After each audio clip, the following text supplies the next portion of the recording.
2025 সালে জুন মাসে মধ্যপ্রাচ্যের রাজনৈতিক মানচিত্রে বড় ধরনের পরিবর্তনের ইঙ্গিত নিয়ে হাজির হয় এক ভয়াবহ সামরিক সংঘাত। দীর্ঘদিন ধরে পুঞ্জীভূত উত্তেজনা এবার সরাসরি যুদ্ধে রূপ নেয় ইসরায়েল ও ইরানের মধ্যে। 13 June Israel operation rising lion নামে একটি বৃহৎ সামরিক অভিযান শুরু করে।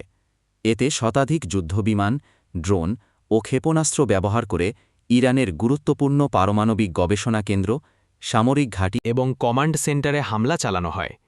ইরানের ইস্পাহান, নাতাঞ্জ, তেহরান ও তাবরিজ ছিল প্রধান টার্গেট।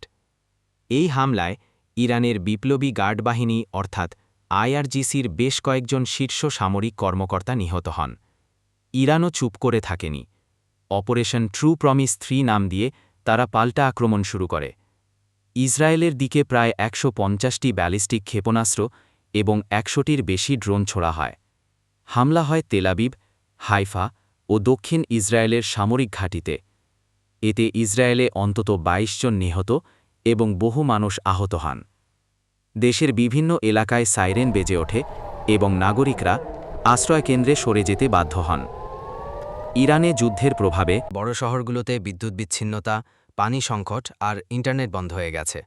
মানুষ শহর ছেড়ে নিরাপদ এলাকায় পালাচ্ছে। তেহরানে বিস্ফোরণের শব্দে আতঙ্ক ছড়িয়েছে। অন্যদিকে ইসরায়েলেও স্কুল, হাসপাতাল আর বাণিজ্যিক প্রতিষ্ঠানও বন্ধ রাখা হয়েছে। জাতিসংঘ, ইউরোপীয় ইউনিয়ন আর G7 দেশগুলো গভীর উদ্বেগ প্রকাশ করেছে আর যুদ্ধবিরতির আহ্বান জানিয়েছে। আমেরিকা ইসরায়েলের পাশে দাঁড়ালেও সরাসরি যুদ্ধে জড়ায়নি, বরং কূটনৈতিকভাবে সমাধান খুঁজছে।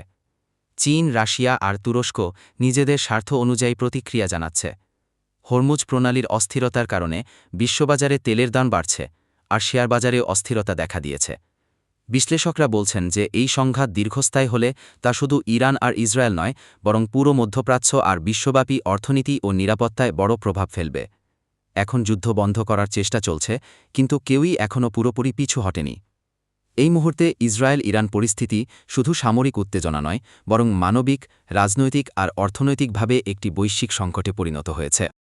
পরবর্তী দিনগুলোতে এই সংঘাত কোন দিকে গড়াবে তা নির্ভর করছে আন্তর্জাতিক মহলের কূটনৈতিক সাফল্য ও দুই দেশের কৌশলগত সিদ্ধান্তের ওপর।